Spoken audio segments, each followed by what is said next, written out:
Yo! Welcome to Godlike Gaming. Let's dominate.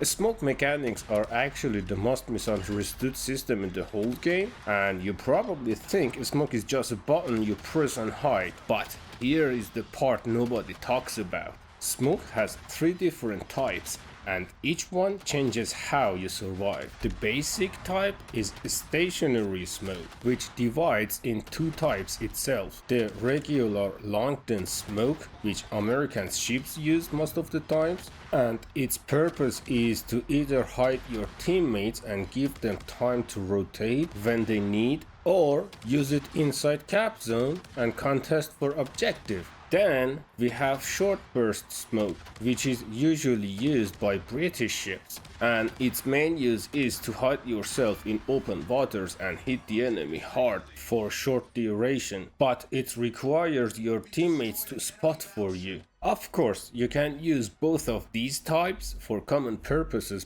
but here is the key difference. The first type, which Americans use, makes a dense smoke, and spotting inside it is harder in general, and it takes longer to reload. But the British ones have lighter smoke density but shorter reload. Also, when I say you get detected in a smoke, I'm not talking about radar or hydro, because those equipments spot the enemy regardless, if within range. I'm talking about the ship shooting penalty or even ship burning penalty. Yes, if you're actively burning, enemies can spot you from longer ranges than normal, which you can check on concealment info tab when in port. And when it comes to you shooting, if you're outside the smoke, you will be detected as long as your cannon ranges. But inside smoke, it still increases your detect range for the enemies, and the exact amount is different per ship. You can check it on the status for your own ship. So by knowing this little data, you won't risk of being detected early if you choose to shoot while in smoke. And the second type of smoke is what we call crawling smoke. It means the smoke moves with your ship even if your ship is moving at maximum speed. And this smoke type is not designed for support purposes. It is designed for repositioning. You either use it to turn mid-fight and back off until you stabilize your situation, or using it to dive deep into enemy flank. This type of smoke is mainly used by Italian ships. The core idea is to force enemies to stop focusing you while your secondary is dealing damage while pushing, or you're close enough to land perfect torpedo. A very common tactic for Italian destroyers, especially Paolo Emilio. And the final smoke type, which is the latest smoke for gaming introduced to the game, and it is called toggle smoke, which means you can turn it on and off whenever you want for a limited duration, which is normally about a minute and a half usually,